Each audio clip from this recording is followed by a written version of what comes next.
Salve, galera! Começando mais uma entrevista nos estúdios da Mix. E é o seguinte, hoje eu tenho do meu lado uma pessoa muito, mas muito importante, muito especial, porque estamos em contagem regressiva para o Tomorrowland Brasil, que acontece no próximo final de semana, né? Na próxima sexta, sábado e domingo, no Parque Maeda, em Itu. E eu trouxe aqui do lado, aqui ao meu lado, uma das maiores atrações do Tomorrowland e também um dos principais nomes da cena eletrônica dos últimos tempos, senhoras e senhores, Armin van Buuren. What's up? How are you? I'm great. Better now, actually. I was hearing some of your introduction about, you were saying about Itu, the festival, Tomorrowland. Yeah, almost a Brazilian. Almost. So let's talk about Tomorrowland Brazil. How's the expectation for the show? What's the difference between playing at Tomorrowland and other music festivals? I think Tomorrowland brings something special. We all know that Tomorrowland has a magic around it. Many people dream of going there, you know. It's not just a music festival. I think it's an experience, and that's something they are doing really, really well. And I was proud to say that the very first time they did it in 2015, I think, I was there, and I'm so glad it's back now. I couldn't come last year, but this year I'm back. So I'm really happy to see everybody again. And you've just released big tracks with David Guetta and Rivo. Yep. And I want to know, how was the experience of recording with an experienced artist like David Guetta and a new generation artist like Rivo? Well, David and I have been friends for so many years. I remember playing Carnival and Skull Beats truck, driving down Bahia, Salvador, with David Guetta, playing our sets, and it was super special. We were friends ever since. This is 2008 or 9, I think. It was a long time ago. Yeah. And, I knew his ex-wife really well, and, we sometimes had dinner, but we never worked together. I don't know why, but I guess we were just so busy. But we always had a lot of respect and sent each other songs. Until this year, we finally met up in the studio in LA. We had a great contact all day. We both loved this song. And yeah, the result is In the Dark, a track I'm super proud of. It's doing really well also in America. And the track with Rivo you just mentioned is a rework of my classic from 2008 called In and Out of Love. He loved the original so much that he did his own interpretation. Which I thought it was incredibly honorable. It's really, really special that he did something with that track. And the track did really well this summer. And Rivo is like 24-year-old. He's from France. He's really and he's super nice and one of the rising stars in the Afro house scene. And I think he's doing really well. Great. We noticed that Part of Me has a special connection with the crowd. Can you tell us more about this track and special? Well, the track is a little bit sort of my interpretation of the Afro house sound. It's a little bit more tougher. The lyrics mean something. It's the crowd is part of me. Like I always hope to make this special connection with the crowd. And Louis III is super great singer. We actually did it live on Ushuaia in Ibiza a couple of weeks ago. It was amazing. Yeah. And the song is amazing, by the way. Thank you. I love it. Thank you. What's the best part of working with music? I mean, production, live concerts, collaborations. I think I see it a little bit as playing football. You have to train to play the games, I could not make the music, like train. I have to actually see the tracks work, so play the game in front of a live audience. So for me, like, if I could not play my own music, I wouldn't be a DJ. And to make my own music, I need to see the music work with the crowd. So the one can't go without the other. So the good news is I probably will never quit DJing because I just always want to see the music work. You only understand if the track that you did was good if you really see it work in front of a crowd. So you enjoy the whole process? Yeah, you take the knowledge from what works on a dance floor with you into the club. Like, this track or this melody or this breakdown or this kick drum, really worked well. And then you take that into the back of your head when you're working on your next song. So the people are actually educating me, you know, because I always listen to other DJs play. And of course, I have my own sound. I don't want to deviate too much from it. But it's always good to keep your eyes and ears open. I mean, the sound right now is completely different than 5 years ago or before COVID, yeah. Do you feel any kind of pressure for being one of the best DJs in the world? Well, of course, I want to do best. I'm a little bit of a people pleaser myself. I always want to please everybody around me. I want people to like me, and I want people to enjoy my sets. But I also learned throughout the years that I have to accept that you can never please 100% of the people. There will always be people who are critical of you, and that's okay. I mean, I'm not saying like I'm the best or whatever. I just do my best. I work hard. I have my radio show. I have my team. We always give 110% to give the best show, and this is all you can do, you know. And I'm really blessed. After 25 years of touring around the world, I'm still sitting here and I'm still releasing music and still really enjoying very much what I do. But I think when you grow older, you start to appreciate even more what you have achieved, you know. It's not like normal. And I think it's crazy what I do. My life is just insane. Like yesterday I was in the Netherlands, you know, presenting my radio show, and now I'm here in São Paulo talking to you. And tomorrow I'm going to play in Argentina, and I'm coming back to Brazil on Friday to play Tomorrowland.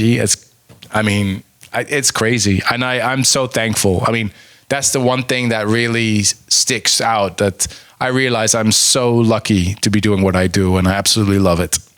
And it's okay to be crazy. Yeah. You're from Holland. How was the music scene in your country when you were a kid? Well, I was lucky because when I grew up, there was a lot of dance music already on the radio. And in this time, you did not have YouTube. There was no Spotify. The only way that you could listen to dance music was through the radio. And I remember there was a few radio shows in the Netherlands that were already playing house music, or the early sounds of it.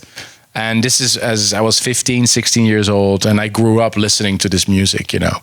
So I think that's one of the reasons why there's so many Dutch DJs, because we kind of grew up. You know, my best friends, Vincent and Ruud are their names. They were also listening to dance music. They were buying records. They were making mixes, and we were a kind of competition, you know. But when we were kids, and I still remember those days. It was very important for all of us. Yeah. Perfect. Do you remember the first contact you had with music? I mean, the first album that you listened to, the first artist? Yeah, I think my father was super important, because my father used to listen to a lot of experimental early electronic music, you know, in the 70s. So he always listened to these really strange sounds, and I was fascinated by it. So my father was really important for me. Nice, great. You came to Brazil many times. What's your best memory about Brazil? So many. I must have played like 50, 60 shows all over Brazil. Some are super memorable. I remember the first time playing La Rocky, Green Valley, first Tomorrowland, Ultra Rio Music Conference, Skull Beats, playing in Bahia, Salvador, playing Sirena, Marcias, playing Recife, Fortaleza, like so many places. But I think if there's one memory that really sticks out, it's my Armin Only show that I did. I did 2 Armin Only shows in Brazil. I think it was at Anhembi here in São Paulo, and that was the best, I think, because Armin Only was really like a concept where I was the only DJ, played for 5 or 6 hours, and I brought a lot of artists with me singing live, performing live, and this was my best shows I ever did in Brazil, for sure. Whoa, thank you for that. When you think about Brazil, what's the first thing that comes to your mind? I mean, about the Brazilian culture? Churrascaria. Why? Churrascaria. Because you guys, I think maybe I have to rephrase that. I think there's a big difference between the way that the Europeans party and the way the Brazilians party. I mean, really? you guys are crazy. Why? Well, Why is that? I love playing here because it's such a warm welcome. You know, playing in Brazil is like it's like a warm bath. You know, people are like so enthusiastic. They love the music. People live here in Brazil to party. You know, Yeah. you guys don't wake up till 5 a.m. Oh my God, you know, that's when the lights go on in Europe. And yeah, that's why some of my favorite memories are from Brazil, because there's so much parties here and the vibe is always fantastic. Like, oh my God, I remember nights at Green Valley, like everybody jumping up and down and so enthusiastic. And it makes my job as a DJ so easy. I guess in Europe, in many countries, there's so many parties that people don't really appreciate it so much anymore. They can go to like any DJ they want to see. Like in Ibiza, I love Ibiza, it's great. But there's so many DJs there. And I think in Brazil, it's more special. You know what I mean? I think it is. And you feel that. You feel that in the vibe. You feel it in the culture. Like you guys go crazy. Like And Brazilian crowd used to be louder. yeah, louder, but more passionate. They actually care. You know, they care about your music. And this is, as a DJ, you know, this is something that's super amazing. You know, the fact that they actually know your name, that they listen to your music, and yeah. You must receive a lot of messages like "Come to Brazil, come to Brazil." Yeah, all the time. Yeah. But it's, you know, I want to come to Brazil. I mean, I'm not here just to work. You know, I'm also having an amazing time always when I'm here, and the reception's always great. And you know, I really enjoy the food, the culture, and the beach life. The beach life. Yeah, it's great. It's a great country. Thank you. And what about your relationship with your Brazilian fans? There's so many Brazilians are everywhere. Like crazy. Like, of course, Brazil's a big country, I know, but you guys spread out throughout the world as well. You don't stop when you cross the border. So it doesn't matter if I play like at Tomorrowland in Belgium or at Ultra Music Festival Miami or EDC Las Vegas. There's always a few Brazilian flags in the crowd. So yeah, Brazilians party hard. I have a few really loyal. There's a Brazilian fan club. And there's a few really loyal Brazilian fans that also come to my radio studio, for example. You know, I do a radio show every week, and I do it in front of a live crowd. And almost every week we have somebody from Brazil flying in. Brazilian flags. You guys love the flag, right? Yeah. Oh yeah. This flag is everywhere. The Brazilian flag is everywhere, which is a good thing. You're a very proud country, and I think that's good. I think that's amazing. And a party country. Yeah. Can you tell us a bit about Senna's track? Of course, He's like a superhero for us. Well, when I was asked to do by Edo, my Dutch friend who lives in Brazil, he was approached by Universal to help him with this project. Yeah. This project is an album with a lot of DJs. I think Vintage Culture made one, Medusa made one, and they also asked me to make a dedication homage to Ayrton Senna. And I'm a Formula One fan. I mean, of course, right now I'm supporting Max Verstappen, but I was already watching Formula One before Max, you know, and I remember how big Senna was, you know. Of course, he's Brazilian, he's a legend, but I also admired him. And I think, you know, his passing was a great tragedy. So when I was approached to do this, I was like, and I was actually working on a track that had a sample left to the right. And I thought it was a bit simplistic. And I thought, yeah, you know, you can do the arms thing. And then I imagined, like, if you're watching a Formula One race, you see the cars going from left to the right, you know, it goes so fast, like a tennis match. And so we were asked by the family of Ayrton Senna to use his voice. So we got samples, and we got permission from the family, which I think is super special. We got permission to use his voice. So in this track is actually quotes from Senna himself. Saying, you know, important things about his philosophy of racing and everything about his philosophy of life. So we incorporated that into the music, you know, as an homage to play tribute to him. And I premiered the track at the Formula One race in the end of August in the Netherlands.